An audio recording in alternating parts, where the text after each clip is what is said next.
Bezrat Hachem, on est dans la suite de notre cours sur Messiat Yesharim. Je crois que c'est notre sixième cours. Nous sommes maintenant donc dans le Pérek Aleph et nous avions déjà un petit peu avancé. On avait expliqué que il y a ce qu'on appelle Chouvat Adam Be'olamo. Il me semble que nous étions restés euh, sur la question de se dire, mais finalement, nous sommes en chemin, nous nous préparons dans ce monde-ci et le vrai bonheur étant de ce qui procède de l'après cette vie-ci. Euh, alors, oui, donc un de nos Khavérim me rappelle que nous sommes aussi sur la question, comment si nous sommes en chemin, il nous est possible dans ce chemin, alors que nous ne sommes pas arrivés à destination, euh, de, de- de parler de l'Éternel Gadagem. Alors quoi? Alors toute cette vie, c'est un sacrifice de souffrance, de supporter une mission, et que ce ne sera qu'à la fin qu'on aura le salaire et le plaisir. Alors, bon, juste regardons, on est dans le texte, il est marqué Ach haderer kedei lagiel mechos retsenu ze haolam, vehu shamu olam hazeh domé leprosdor b'fnei olam haba, mtsayim, les moyens pour y arriver, magiim et adam letachlit hazeh, ma mitzvot. מקום עשיית המצוות הוא רק עולם הזה, על כן הושם האדם בזה העולם בתחילה, כדי שעל ידי האמצעים אלה מזדמנים לו כאן, יוכל להגיע למקום אשר הוכנו של עולם הבא, לכבוד שם בטוב אשר קנה לו, על ידי האמצעים אלה, והוא מה שאמרו זיכרונו לברכה, היום לעשותו מקום לחסכם. Autrement dit, il y a une différence entre ce chemin qui est notre vie ici, des mitzvot, et l'aboutissement qui est, on va dire, le lieu du salaire. Alors,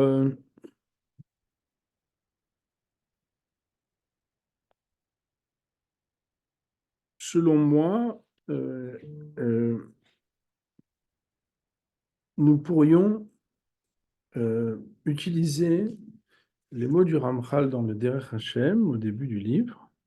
Alors, le Derech Hashem est un autre livre du Ramchal qui se veut être accessible. Euh, Notre Rav, le Rav Emmanuel Gay, nous a appris qu'il y a un grand spécialiste du Ramchal. Il nous a appris que dans ce livre, le Ramchal avait déjà juré, parce qu'il y avait été forcé, de ne plus écrire des livres de Kabbalah.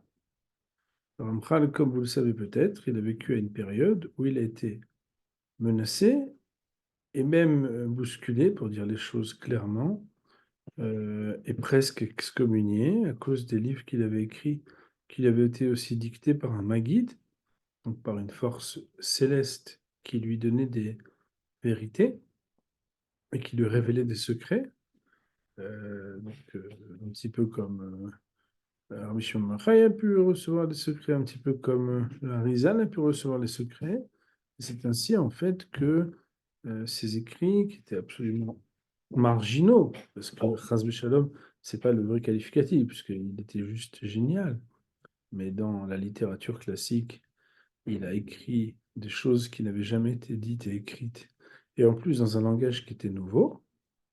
Alors, il n'a pas été bien reçu, et ils l'ont, entre guillemets, séquestré pour le faire jurer qu'il n'écrirait plus de Kabbalah. Et le livre d'Erech Hashem est un des derniers ouvrages qu'il a écrit, sachant qu'il est décédé à 38 ans, il est décédé très très jeune, hein. À l'époque, il y avait des gens qui vivaient 90 et 100 ans, hein. Donc c'était très très jeune, comme beaucoup de très grands Talmidei Chachamim qui ont quitté ce monde très jeune.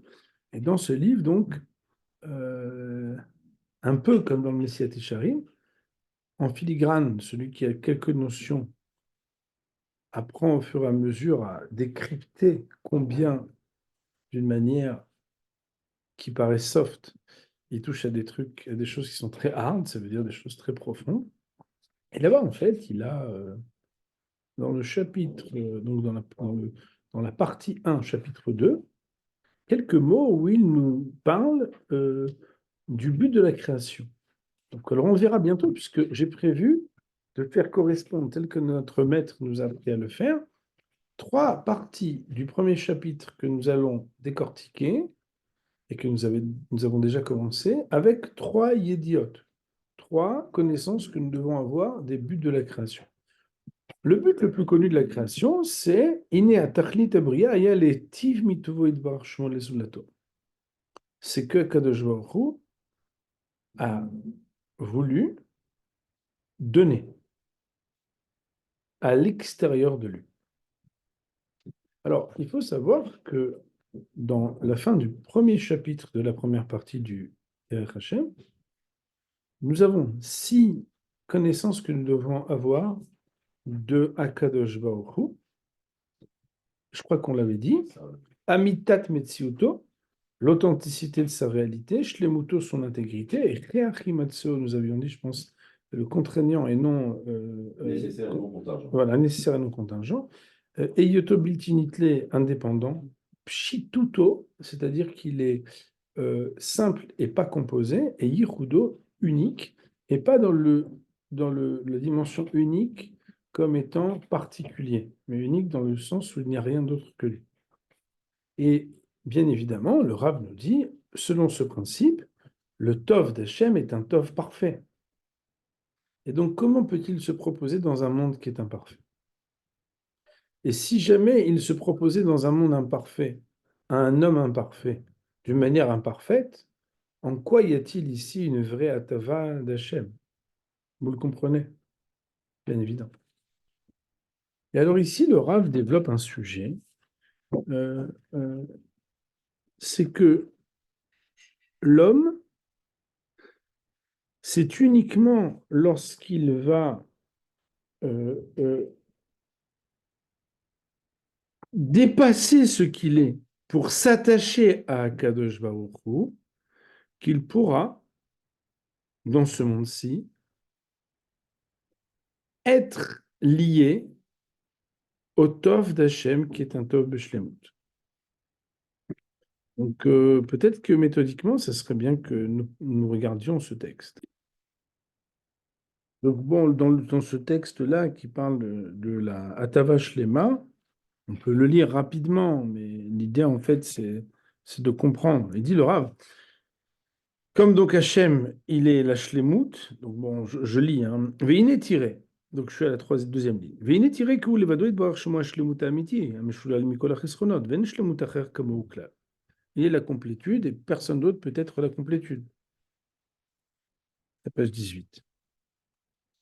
ונמצא שכל השלמות שידומה, חוץ משלמותו יתברך, הנה אין לנו שלמות אמיתי, אלא יקרא שלמות בערך אל העניין החסר ממנו, אך השלמות בערך אל עתנו אלא שלמותו יתברך שמו.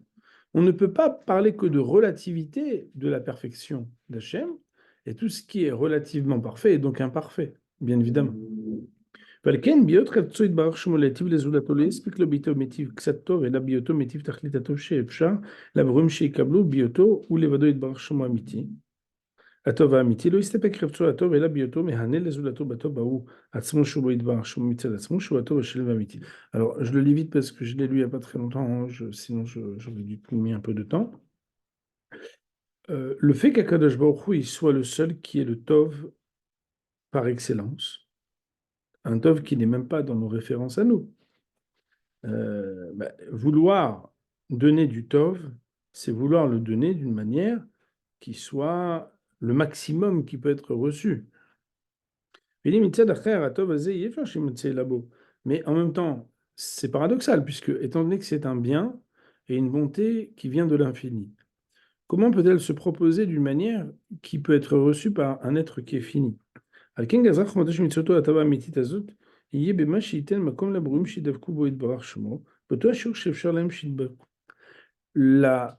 possibilité de rendre capable l'homme de recevoir quelque chose de cette bonté, qui est une bonté parfaite, c'est par le fait qu'il puisse s'attacher à Akadosh Baruch.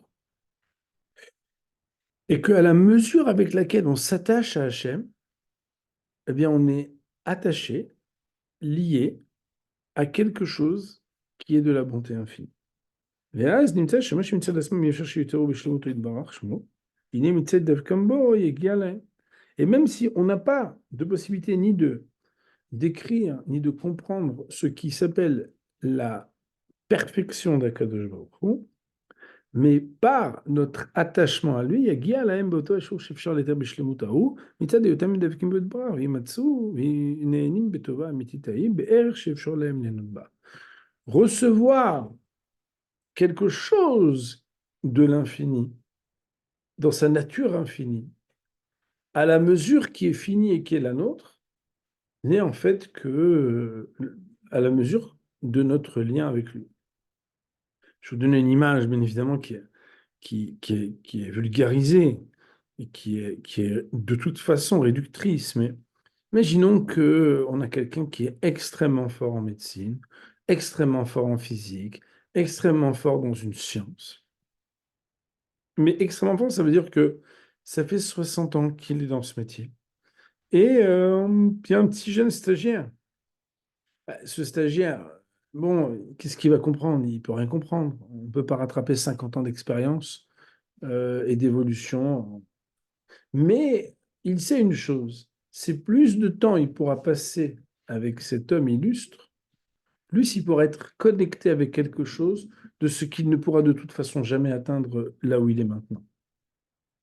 Alors bien sûr, c'est extrêmement vulgarisé, mais c'est comme si quelque part, la dvekut, l'attachement que nous avons avec Akadosh Baruch Hu, c'est la seule chose qui nous connecte avec non seulement le but de la création, dans sa finalité, mais aussi dans notre capacité à vivre dans le monde pour le but pour lequel le monde a été créé.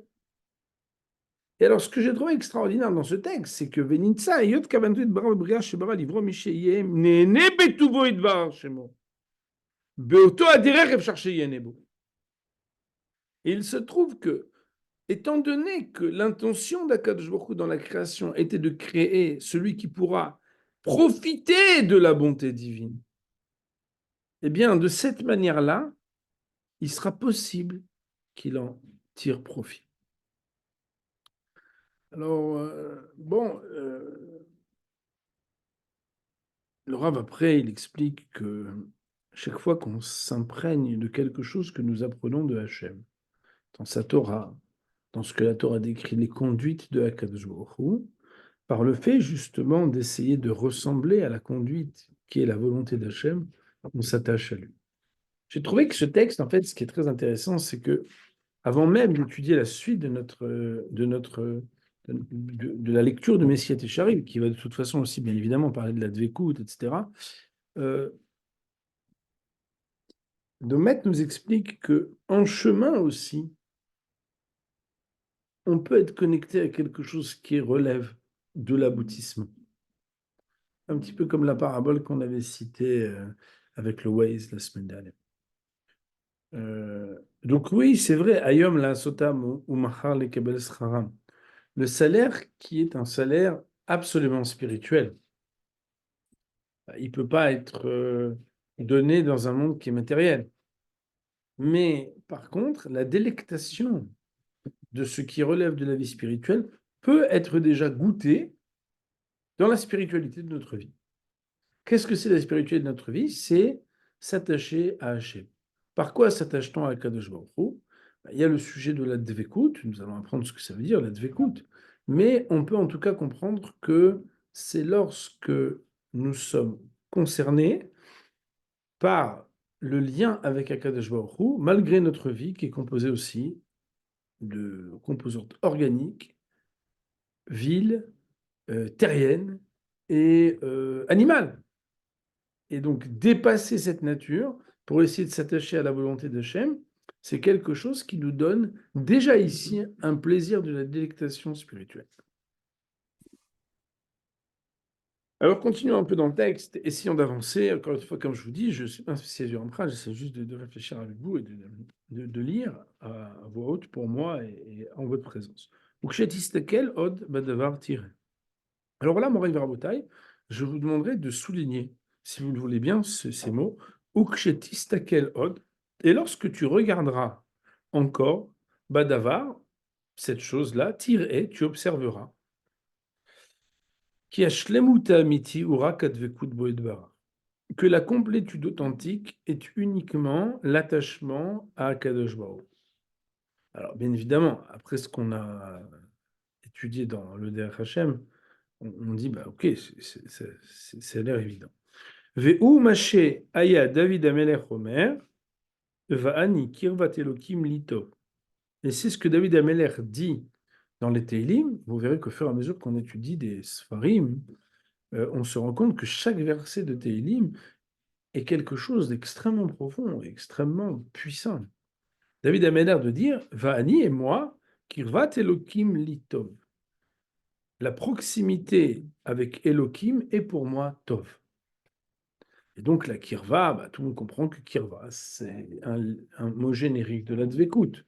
La Kirva, c'est la Dvekut. Ve'omer, achat shalti met Hashem ota avakesh, shivti bevet Hashem kol yimei chayei, la'asot benoam Hashem. Et d'ailleurs, cette phrase que nous avons l'habitude même de chanter, achat shalti, c'est quoi? C'est une chose, j'ai demandé d'Hachem, et celle-ci, je la réclamerai. Shivti bevet Hashem kol yimei chayei. Que mon siège soit dans la maison d'Hachem tous les jours de ma vie, la chazot benoam Hachem, de pouvoir regarder ce qui est agréable de Hachem. Alors, bien évidemment, on ne parle pas ici qu'il puisse voir Hachem, parce qu'on ne parle pas de Hatzmut Edbar, on ne parle pas de son essence. Mais on parle ici de pouvoir avoir un lien avec les conduites d'Hachem, quelque chose qui nous rapproche d'Akadosh Baruch. D'ailleurs, vous savez que, moi, quand on dit Ashrei Yoshve Betech, heureux ceux qui sont installés dans ta maison, c'est parce que être installé dans la maison d'Hachem, c'est bien évidemment le Beth Amikdash quand il est là, mais c'est être dans une synagogue ou dans un Beth Midrash. Il faut savoir que nous sommes des gens heureux quand on est en train d'étudier la Torah. Je pense qu'on ne se rend pas assez compte parce que nous bananisons, mais pas tout le monde a le loisir et l'engagement de pouvoir s'asseoir pour essayer de comprendre c'est quoi la volonté de Hachem dans ce monde. Et c'est quelque chose qui est de l'ordre de la délectation, quelque chose qui est la chazot benoam Hashem. Il dit le Rav, ki rak zeu atov, vechol zulat ze shiachshevu bnei adam letov eno ela evel veshav nit'e. Car il n'y a que ça qui est tov. Quoi? La dvekut bo idbarach. L'attachement à Hachem. Et tout le reste que les gens considéreront comme le bien, n'est que futilité, vanité, erronée. Omnam, lisheizke Adam le tova azot, raoui she'amol rishon ve'yishtalel b'gio liknota. Néanmoins, cependant, pour que l'homme puisse mériter cela, il est recommandé qu'il s'investisse préalablement et qu'il mette tout en œuvre par ses efforts pour acquérir ce qu'on appelle la dvekut. Aïnou, c'est-à-dire,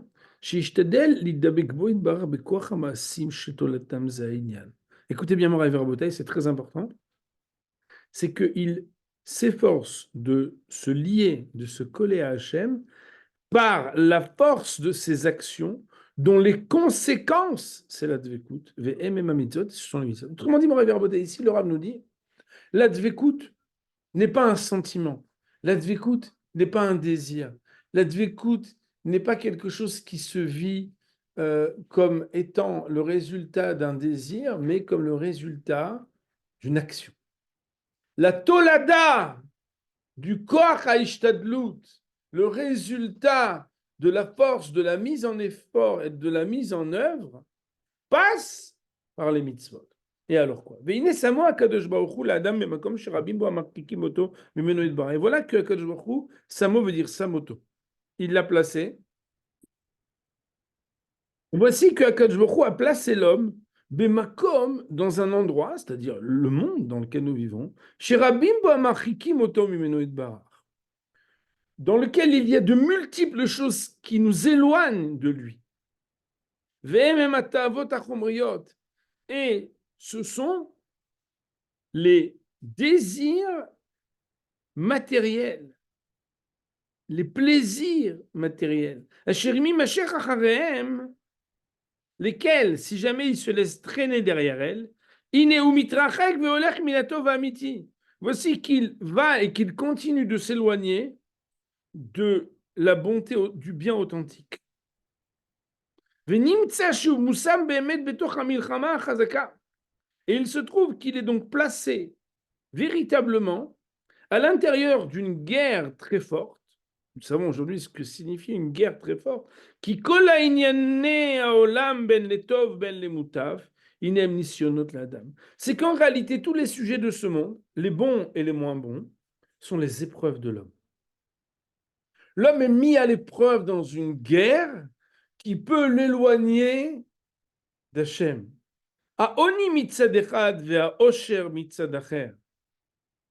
Que ce soit d'un côté la pauvreté ou de l'autre côté la richesse. Ces deux sont des épreuves, Moraï Verabotai. Keïnian Shamar Shlomo, comme d'ailleurs Shlomo Amelech, l'homme qui est surnommé Hacham Mikol Adam, le sage plus que tous les autres hommes. Pen esba'a vekihashti ve'amarti mi Hashem. De peur que par la satiété, je puisse venir, chas v'shalom, à être abîmé et dire qui est Hachem? Ou pen ivaresh veganavti vetapasti shem elokai. Et de peur aussi que je ne devienne, ivaresh veut dire rache, que je devienne pauvre et que je vienne à voler et que je vienne à dérober le nom d'Hachem. Alors, bien évidemment, j'ai traduit, comme j'ai dit chaque fois, quand on traduit des versets de Tehillim, de Michelet, on trahit un petit peu, c'est juste pour donner un sens. Que quoi? Ashalva mitzadechad, ve'aisuri mitzadechad. Que ce soit la sérénité d'un côté ou les épreuves de l'autre. Ad shenimtzet hamilchama elav panim ve'achor. C'est-à-dire que ce soit devant, que ce soit derrière, on est toujours dans une lutte. D'ailleurs, on sait que marqué au Shmot, c'était nous, il y a marqué Me'achorenu, comment c'est marqué dans la Tfila, dans Arvit, on dit que le soir, dans la prière de Arvit, juste avant la Mida de Arvit, comme vous le savez, hein, moi, en détail, on parle là-bas du Yetzerara qui est Milifanenu Me'acharen. Je vais vous dire les mots, c'est marqué ici. Ve'aser Satan Milifanenu Me'acharen. Et on lève le Satan de devant nous et de derrière nous. Parfois, le devant, c'est ce qui n'est pas encore venu, donc voilà, on fait attention, mais malheureusement, on sait bien que quand on est au front, même quand on a dépassé un endroit, il doit toujours y avoir un soldat ou quelqu'un qui regarde soit d'en haut, soit derrière, qu'il n'y ait pas de surprise qui vienne aussi derrière. Il nous dit quelque part, le Rav, que nous sommes placés dans une guerre qui est panim ve'achor. Ve'im yeh ben chayil.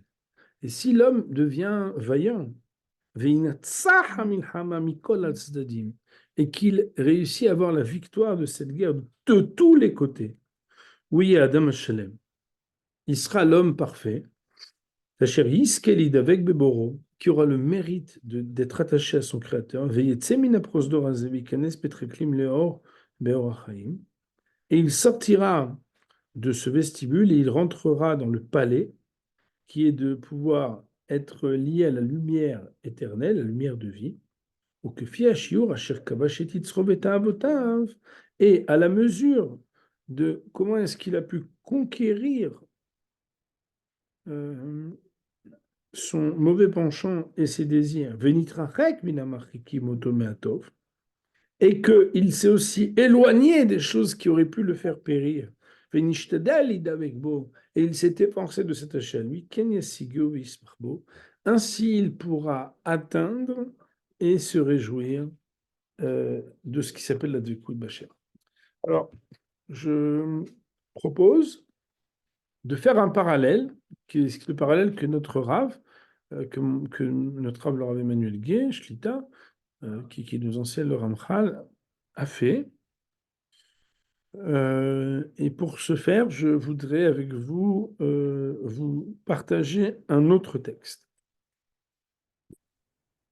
Ce livre qui s'appelle Badé Aïlan, donc je vous le montre, c'est le livre de notre Rav, le Rav Emmanuel Gué, qui a écrit 2 volumes entiers sur un livre du Ramchal qui fait quelques pages seulement, qui s'appelle le Ilan Akadosh. Il y a là-bas dans son introduction, donc vous voyez marqué Torato chez le Rabbeinu, dans le document que je vous ai partagé en bas, il est marqué Shlosha mine, donc on est à l'avant-dernier paragraphe, Shlosha mine yediot zu lifnim mizu, yesh bechokmat haemet. Il y a 3 connaissances, une plus profonde que l'autre, dans ce qu'on appelle la chokmat haemet. Alors il faut savoir que chokmat haemet, ça veut dire la Kabbalah. Ve'em nimshachim midivat hakavana shel briat haolam, et elles sont directement liées et amenées par la kavana de briat haolam, c'est-à-dire l'intention qu'Hachem a eue lorsqu'il a créé le monde. Et là, Moraï Verabotai, nous avons cité trois choses qui sont en fait écrites par le Ramchal. Hein. C'est le Ramchal qui écrit ça dans un livre qui s'appelle Igerot Pitre Chochma Vadat. Akavana Ashitrit, l'intention apparente, pour ne pas dire superficielle, c'est-à-dire ce que tout le monde sait en fait, Ishamatsil Barashemo Barat Olam, la tête makom les Toharim, que Akadosh Baruch Hu, il a créé le monde pour donner une place à ses attributs. Kemo Shekotev Otzrot Chaim, comme le Rav Chaim Vital exprime clairement cette idée dans le Otzrot Chaim. Sheunikra Rachum Chanun Erechapaim Bekayotse, et qu'en fait, dans ce texte, Moraï Verabotai, il est écrit que Akadosh Baruch Hu, il n'y a de sens aux attributs divins que lorsque ces attributs ont une attribution à une conduite qui se révèle.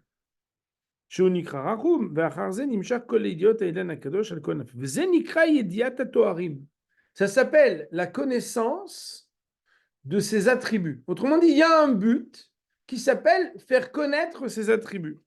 La da'at kama toarim yesh, pour savoir combien il y a d'attributs divins. Vainu kama midot, c'est-à-dire les mesures, kama sphirot, les sphères, l'organisation des attributs et des conduites divines,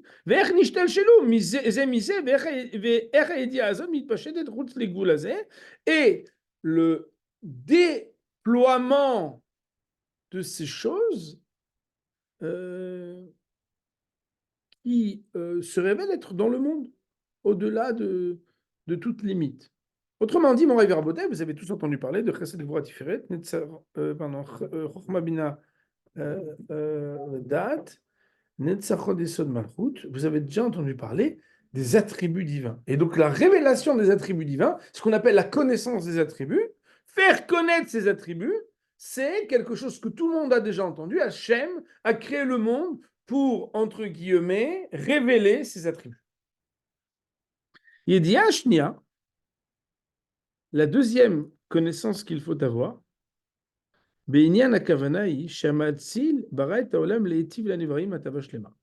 c'est qu'Hachem, il a créé le monde pour donner d'une manière parfaite. Donc ça, c'est ce qu'on a un petit peu cité, Rabotai, ouais. Et dans le Messiat Yesharim, enfin non, pardon, dans le Derech Hachem. Ve'yikablu bisrut velo bitzdaka. Et Hachem, dans la bonté divine, la bonté parfaite, c'est de ne pas donner le pain de la honte à celui qui le reçoit alors qu'il ne mérite rien, et de donner aussi des mitzvot pour que la bonté qu'on va recevoir, on va le recevoir parce qu'on a un mérite. C'est ce qu'on appelle le libre arbitre avec la avoda. Il ne donne pas directement alors que tu ne mérites rien, il te donne aussi le moyen de mériter ton salaire. Un peu comme un père qui, au lieu de donner une part dans l'entreprise à son fils, en fait, il le fait travailler dur pour qu'il puisse mériter de lui-même d'acquérir ses parts.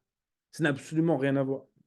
Mais évidemment, c'est un exemple, c'est une vulgarisation qui permet de comprendre des concepts. C'est pas chas v'shalom à prendre au pied de la lettre. Ve'alken sam kol aseder agadol azeh, sauf achar araba tov asitracha ne'evedet. Et de cette manière-là, on comprend que finalement, si le projet d'Hachem c'est que le bien, bah de toute façon, à la fin, tout est bien qui finira bien, parce que le mal deviendra du bien. Les forces du mal seront perdues, et c'est la sainteté qui gagnera. Et à ce moment-là, à la fin, le salut de toutes les âmes, c'est qu'elles vont pouvoir avoir un mérite. Et parfois même, nous dit le Ramchal, des fois il faut passer par des moments qui sont difficiles. On perd des hommes, on perd des forces, on est mal loti, parce que parfois il faut cela pour que l'homme se parfasse, se perfectionne, etc. Et donc, mais la finalité de tout, c'est le top. Il dit, celui qui n'est pas arrivé à cette connaissance-là, ça veut dire qui est résisté au fait qu'Hachem vient révéler sa conduite et qui n'est pas arrivé là, Nikra Shelo Evin Klum. Il s'appelle quelqu'un qui ne comprend rien. Il dit le Rav, Yedia Shlishit Bekavana, la troisième connaissance, de ce qu'est l'intention d'Hachem dans la création du monde, chez Yedia Nifla'a Meod, qui est une connaissance exceptionnelle, fantastique. C'est qu'il a voulu révéler son unicité. Les Haroot qui ani rishon veni acharod, pour nous montrer ce qui s'appelle je suis le premier, je suis le dernier. Bien évidemment, c'est vulgarisé cette phrase telle que j'ai traduite. Vel kol panim kol klala tavor libracha. Et quel que soit ce qui pourra advenir, toute malédiction deviendra bénédiction. Ve kol ra yarzor letov. Et non seulement il y a, oui, une vision de l'anéantissement du mal, mais il y a une vision du retournement du mal. Alors là, on est en plein dans un dard, donc c'est à fond. C'est qu'en réalité, Akadosh Baruch Hu, même quand il me balance, je pourrais et je devrais le remercier. Bon, là,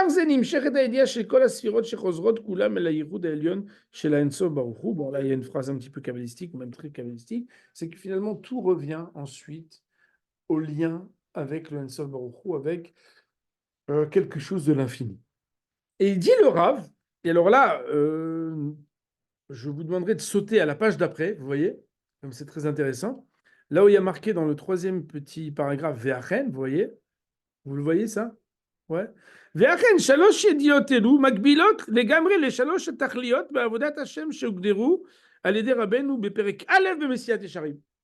Et voici que ces trois connaissances dont on a parlé, la première, c'est faire connaître ses attributs. La deuxième, c'est la volonté de donner une bonté parfaite qui passe par ce travail qui nous est donné pour s'attacher à lui.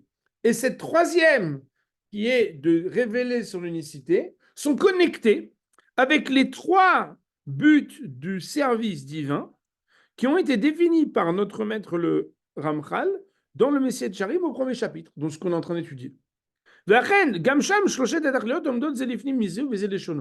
dit le Ram, si vous regardez les mots, vous allez voir qu'il y a marqué là-bas. Donc, première partie, Rabotai, c'était quoi? Vous vous rappelez que c'était les mitzvot. Je ne sais pas si vous vous rappelez, on a commencé le cours par là.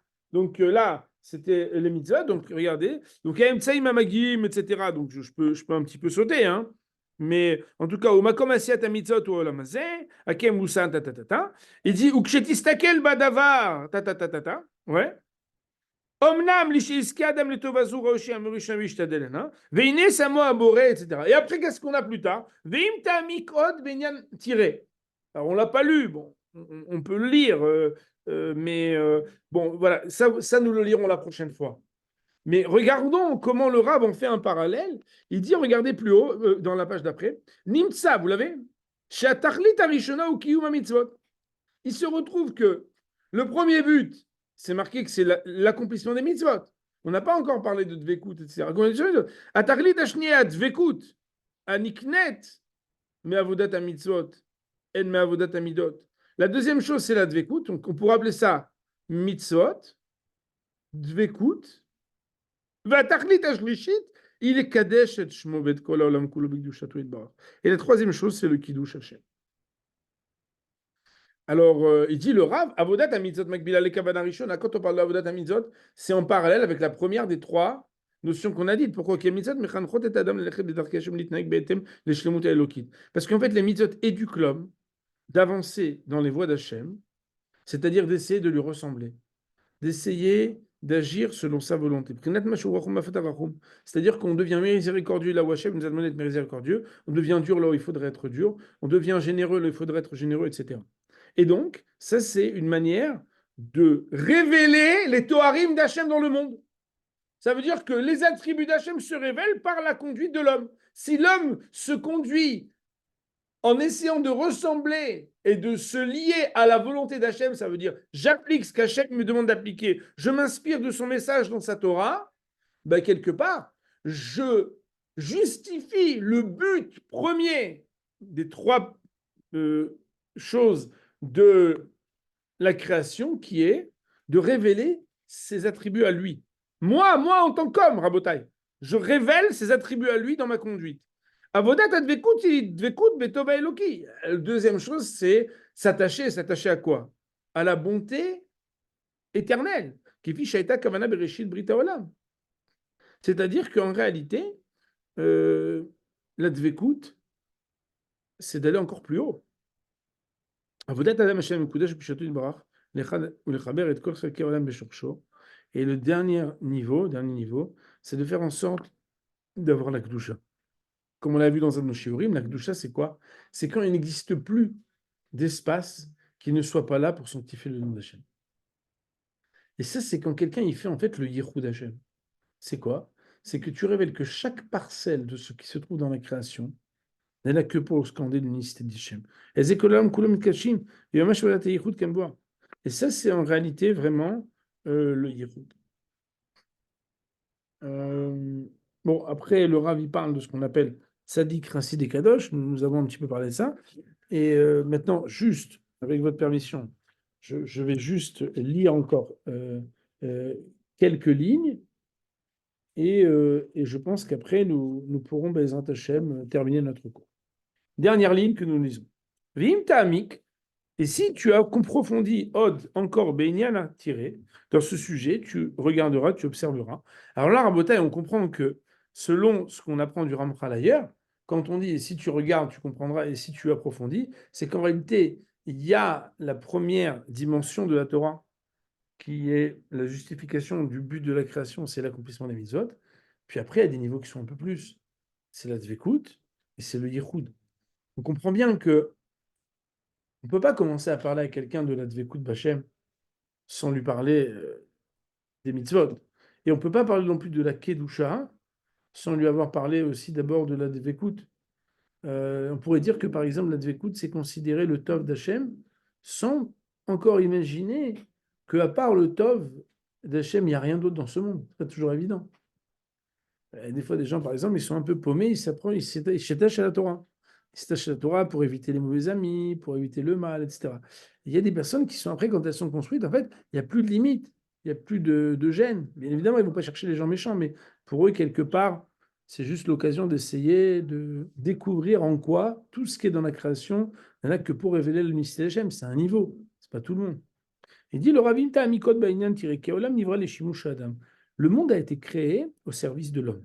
Omnam ine ou omed beshikul gadol.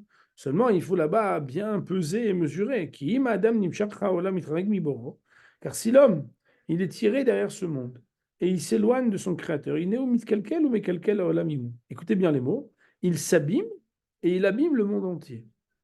Autrement dit, étant donné qu'il y a une mise à disposition du monde pour l'homme, c'est comme des outils pour l'homme. L'homme qui évolue, évolue et fait évoluer le monde. L'homme qui s'abîme, s'abîme et abîme le monde avec lui.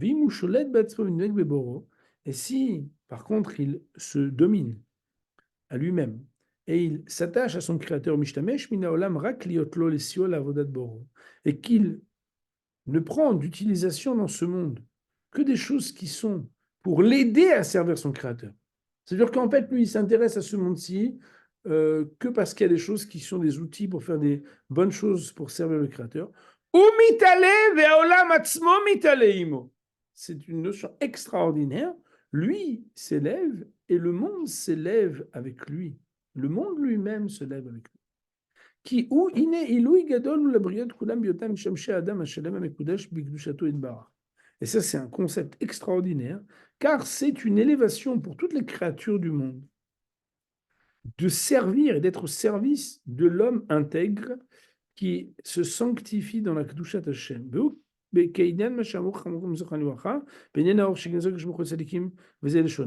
c'est aussi ce qu'on dit à propos de la lumière cachée. Vous savez qu'il y a une lumière que il a pris pour les Sadikim Latil Lavo. C'est la fameuse lumière qui s'appelle Kitov. Il a vu que Bémet il allait avoir des Rechaim, il a gardé la lumière cachée, ce qu'on appelle le Or Aganouz, pour les Sadikim.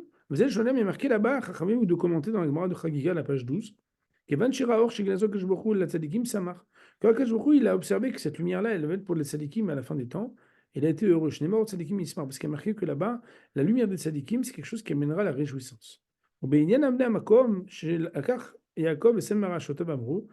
Et on sait bien que les pierres qui ont été placées sous la tête de Yaakov Avinu, vous savez qu'elles sont disputées pour être chacune sous la tête du tzadik. Il y a marqué